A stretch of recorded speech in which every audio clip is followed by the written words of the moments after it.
রাজনীতিবিদরা মঞ্চে উঠে শ্রমিকদের নামে বুলি দেন, কিন্তু বাজেটে তাদের জন্য বরাদ্দ থাকে না। শ্রমিক হত্যা মামলার বিচার হয় না। এ কেমন স্বাধীনতা? কাদের জন্য এই রাষ্ট্র? যে মানুষটি সকাল থেকে রাত অবধি ইট বয়ে, মেশিন চালিয়ে, পাট বুনে, রাস্তা বানিয়ে দেশের চাকা ঘুরিয়ে রাখে, তারাই পেট ভরে খেতে পায় না। সেই মানুষগুলোই নিরাপদ কর্ম পরিবেশ পায় না, ন্যায্য মজুরি পায় না, শ্রমিক ইউনিয়ন করতে বাধা। এখনো এই দেশে পোশাক শ্রমিকদের, চা শ্রমিকদের ন্যায্য বেতন দেওয়া হয় না, ঠিক মতো মাননীয় স্পিকার। নিরাপদ কর্মসংস্থান দেওয়া হয় না। এই দায়িত্ব আপনি কাকে দেবেন? শ্রমিককে দেবেন? কেন সে তার হলো গিয়ে অধিকারগুলো নিশ্চিত করতে পারলো না? মুনাফা কখন হলো কেন হলো গিয়ে এই মালিক পক্ষ নিয়ে যাচ্ছে? দায়িত্ব কখনো কম হয় না মাননীয় স্পিকার। স্পিকার, যে এতগুলো মুনাফা ঘরে তোলে, দায়িত্ব তাকেই নিতে হবে।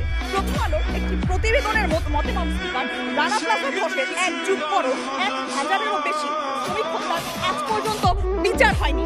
ঢাকা টাইমসের নিউজের মতে মালিক পক্ষের গাফিলতির কারণে হওয়া তাসরিন ফ্যাশনের অগ্নিকাণ্ডের 1 যুগ পরও শেষ হয়নি বিচার কাজ। মাননীয় স্পিকার, ধামাচাপা পড়ে যাচ্ছে মালিক পক্ষের গাফিলতি। অর্ধশিক্ষিত হতদরিদ্র শ্রমিকদেরকে মাননীয় স্পিকার এক্সপ্লয়েট করা হচ্ছে। শ্রমিক সংগঠনের গঠনের চেষ্টায় অনেক শ্রমিককে চাকরি হারানোর হুমকি, অপহরণ, এমনকি মাননীয় স্পিকার গুম, এমনকি মাননীয় স্পিকার চাকরি হারানোর শারীরিক নির্যাতনের মুখোমুখি পর্যন্ত হতে হচ্ছে। তাকে এই অনেক প্রতিষ্ঠান শ্রমিকদের সংগঠিত হতে দেয় না, গোপনে সংগঠন বিরোধী পরিবেশ তৈরি করে। এর জন্য কি আপনি শ্রমিককে বেশি দায়িত্ব দেবেন? শ্রমিক সংগঠনের কার্যকলাপ যেখানে এক্সিস্ট করতে মাননীয় স্পিকার স্ট্রাগল করতেছে, সেখানে কিভাবে আপনি শ্রমিক সংগঠনের দায়িত্ব বেশি থাকে? একটা শ্রমিক সংগঠন মিটিং করলে চাকরি হারানোর ভয় থাকে মাননীয় স্পিকার, জেল খাটার ভয় থাকে মাননীয় স্পিকার। সেখানে কোন যুক্তিতে আপনি শ্রমিকদেরকে বেশি দায়িত্ব দেবেন? যেখানে মাননীয় স্পিকার আপনার দেশে যত শ্রমিক আছে তার 86%